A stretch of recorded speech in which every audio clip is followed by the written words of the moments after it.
താക്കോൽ എവിടെ രാമനായരെ? എന്തിനാ? എനിക്ക് കുറച്ച് പണം വേണം. താക്കോല് മുതലാളിയുടെ കയ്യിലാ. ഇവിടെ ക്യാഷ് ഇരിപ്പില്ലേ? ഉണ്ട്. മൂപ്പരൊന്നും പറഞ്ഞില്ലല്ലോ. ആ, എന്താണ് ആവശ്യം? കേൾക്കട്ടെ. ഞാൻ കുട്ടിയല്ല, പ്രായപൂർത്തി വന്നവനാണ്. പുറത്തിറങ്ങിയാൽ എനിക്ക് പല ചിലവുകളുമുണ്ട്. അതൊക്കെ നിങ്ങളെ ബോധ്യപ്പെടുത്തണം. എന്നെ വേണ്ട, അച്ഛനെ പറഞ്ഞ് ബോധ്യപ്പെടുത്തിയാൽ മതി. മകൻ പറയണു പല ചെലവുകളുമുണ്ട്, പണം വേണമെന്ന്. ഞാൻ അച്ഛനോട് ഫോൺ ചെയ്ത് പറയട്ടെ.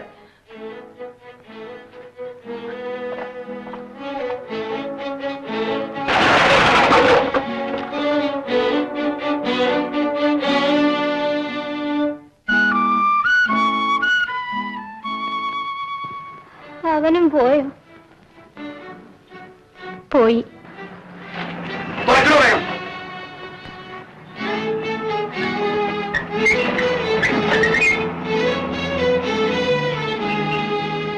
എടി, ഒരു കഷ്ണം കടലാസെടുത്ത് ദാസനൊരു കത്ത് എഴുതാം. 2 ദിവസമായിട്ടല്ലേ ഉള്ളൂ കത്തയച്ചിട്ട്. നീ എന്നെ പഠിപ്പിക്കണ്ട, എഴുതാനാ പറഞ്ഞത്.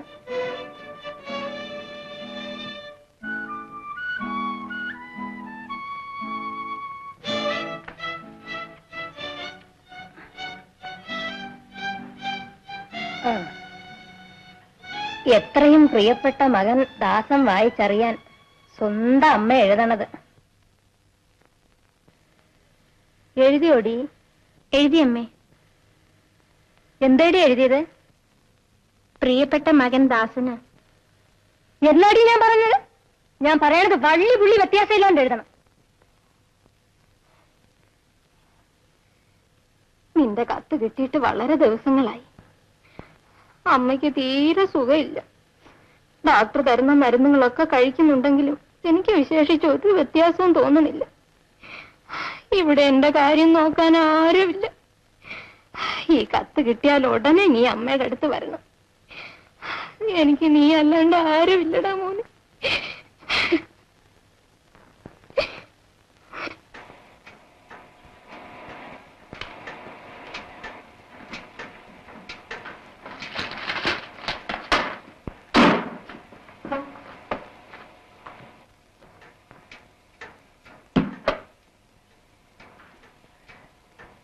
എനിക്ക് കുറച്ച് പണം വേണമായിരുന്നു, ഒരു 10 രൂപ. ഏതെറ്റിൽ? സസ്പെൻസ് അക്കൗണ്ട് പാടില്ലെന്നാണ് മുതലാളി പറഞ്ഞത്. എന്റെ കയ്യിൽ ചേഞ്ച് ഇല്ല, അതുകൊണ്ടാണ്. ഓ, അതാണോ? ചേഞ്ച് ഇവിടെ ഉണ്ടല്ലോ. ഞാൻ വീട്ടിൽ നിന്ന് പണം കൊണ്ടുവരാൻ മറന്നുപോയി. ഒരു വൗച്ചർ ഒപ്പിട്ട് തന്നെടുത്തോളൂ. ചെലവാക്കുന്ന ഓരോ പൈസയ്ക്കും കണക്കുണ്ടാവണമെന്ന് മുതലാളി പറഞ്ഞിട്ടുണ്ട്. എന്നോട് ആലോചിക്കുന്നു തോന്നരുത്. ഞാൻ വൗച്ചർ എടുത്ത്. വേണ്ട. ഇവിടെ നിന്നൊരു കാര്യമില്ല. മില്ല് പോയി നോക്കി. മില്ല് ചോദിച്ചപ്പോ ഓഫീസിലുണ്ടാവും എന്ന് പറഞ്ഞു. മുതലാളി ഇവിടെ ഇല്ലാന്ന്. ഇവിടെ നേരെ മില്ലിലേക്കാ പോയത്. ഞാൻ ഇന്ന് ഇങ്ങോട്ട് വരില്ല. എനിക്ക് മുതലാളി ഒന്ന് കാണണം. അപ്പൊ ഞാനീ പറഞ്ഞൊന്ന് മലയാളത്തിലല്ലേ?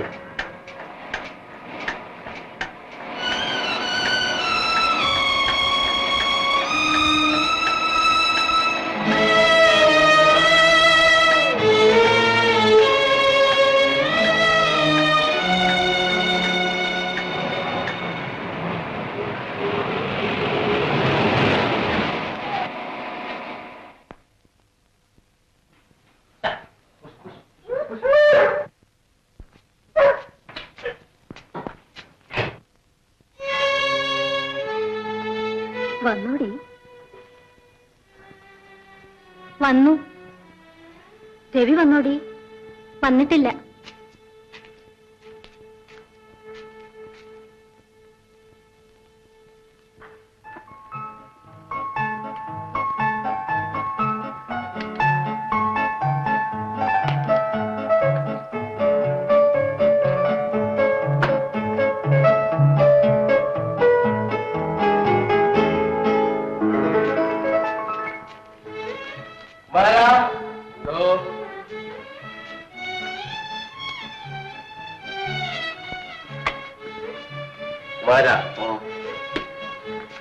എനിക്ക് ഊണെടുത്ത് വെക്കണ്ട. ചേംബർ ഓഫ് കോമേഴ്സിന്റെ ഡിന്നറുണ്ട്.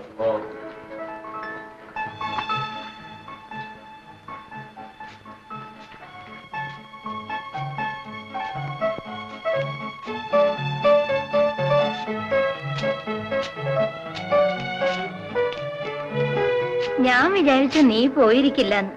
നിന്റെ തള്ള ഇന്നലെ ഇവിടെ വന്നപ്പോഴാ ഞാൻ വിവരം അറിയുന്നത്. ആഹാ, നീയും പോയിരുന്നോ?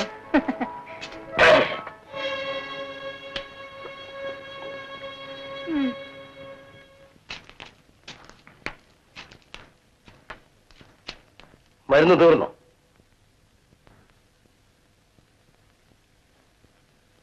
ഒരാഴ്ചക്ക് കൂടിയുണ്ട്. എനിക്കിന്നൊരു മീറ്റിംഗ് ഉണ്ട്. പോകുന്ന വഴിക്ക് ഡോക്ടറെ കൊണ്ട് വല്ലതും പറയണോ?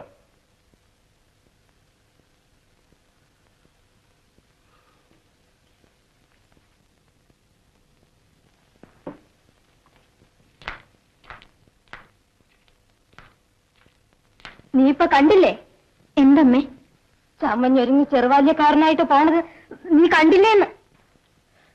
അമ്മേ, അമ്മ കിടന്നോളൂ. മുകളിൽ ഒരാളുണ്ടല്ലോ ഇതൊക്കെ കാണാൻ. അനുഭവിക്കും, ഇതിനൊക്കെ അനുഭവിക്കും. പാടാൻ അറിയില്ലെങ്കിലും കേട്ടാൽ നമുക്കും കുറച്ചൊക്കെ രസിക്കും.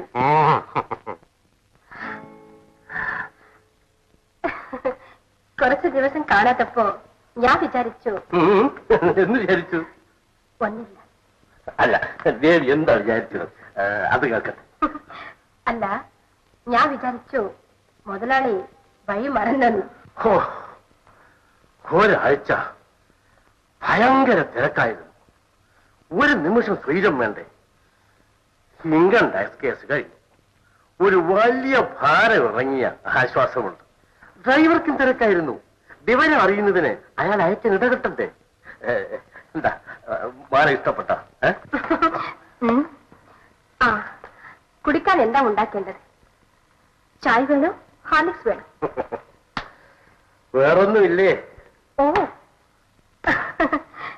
അന്ന് കൊണ്ടുവന്നതിന്റെ ബാക്കിയുണ്ട്. എന്നാ കൊണ്ടാ. ദേവി, അടുത്ത ആഴ്ച നിനക്ക് ഇവിടെ ഫോൺ കിട്ടും. എന്നാലും ഈ ഡ്രൈവറെയും ശിവായിയും ആശ്രയിക്കണ്ടല്ലോ.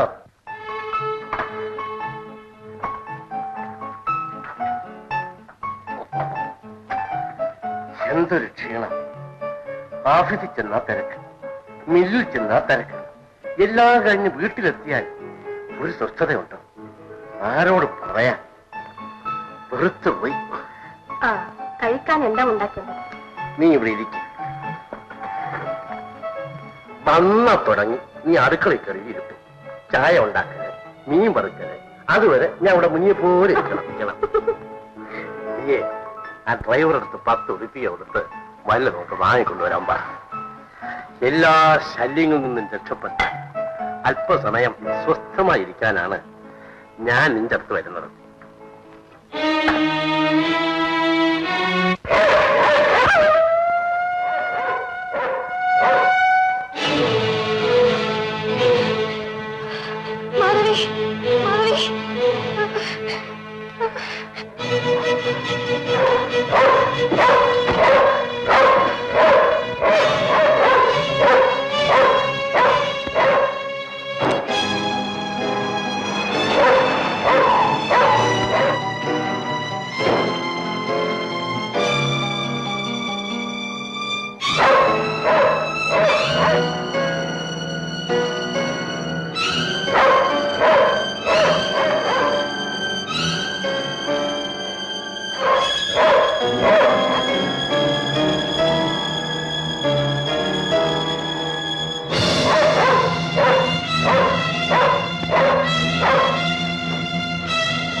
അമ്മയുടെ പ്രാർത്ഥന ഫലിച്ചു.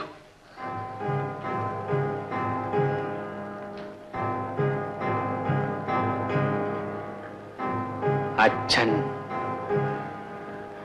മരിച്ചു.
വല്ലാത്തൊരു മരണം.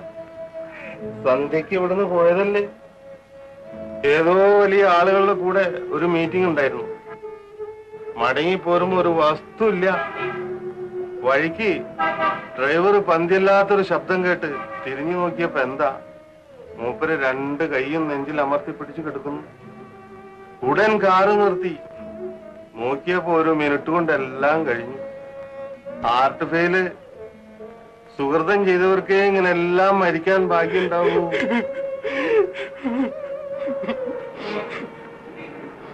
പോവേണ്ടത് പോയി, കരഞ്ഞിട്ടെന്താ. മനുഷ്യാവസ്ഥ എന്ന് പറഞ്ഞാ ഇതൊക്കെയാ കാരണവരെ. ഞങ്ങൾ ചിലവരുടെ നഷ്ടം ഞങ്ങൾക്കല്ലേ അറിയൂ.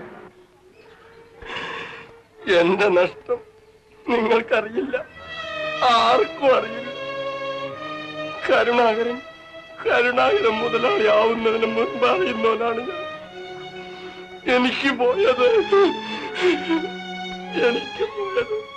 മുതലാളി മാത്രമല്ല.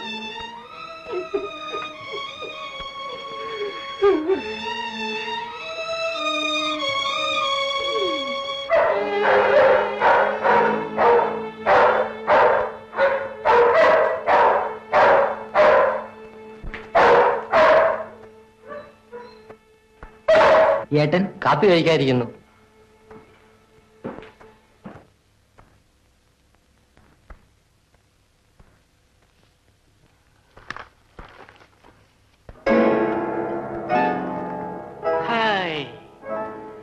വഴിതെറ്റിപ്പോയ കുഞ്ഞാട് തിരിച്ചെത്തിയിരിക്കുന്നു. തടിച്ച കാളക്കുട്ടിനെ ഇറക്കേണ്ട ദിവസം. ഇരിക്ക.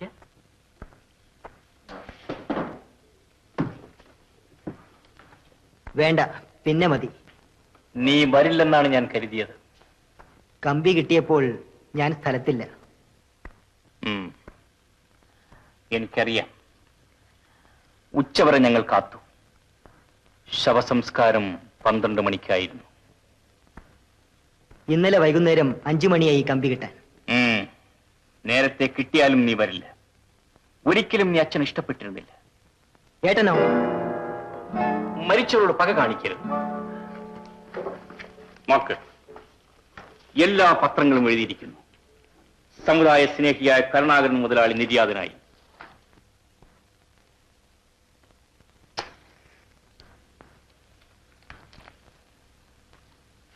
അച്ഛനൊരു മഹാനായിരുന്നു.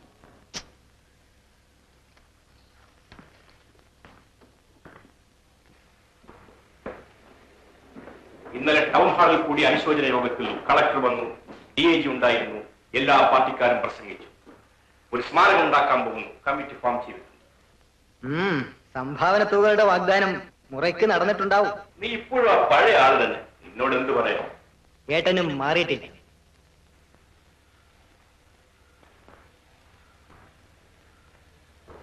ഈ മുറ്റത്ത് നിന്നൊരു പുരുഷാരമായി എത്ര പേരാണ് വന്നത്? എത്രമാർ ഉദ്യോഗസ്ഥന്മാരും മുതലാളിമാരും കച്ചവടക്കാർ, സാധുക്കൾ.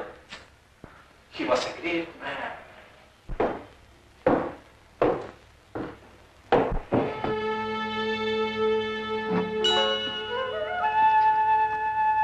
അത് കിടാവിളക്കായി കത്തിക്കാൻ ഞാൻ പറഞ്ഞിട്ടുണ്ട്. എനിക്ക് വേറൊരു പ്ലാൻ കൂടിയുണ്ട്. അച്ഛന്റെ ഓർമ്മയ്ക്കായി He's a fool.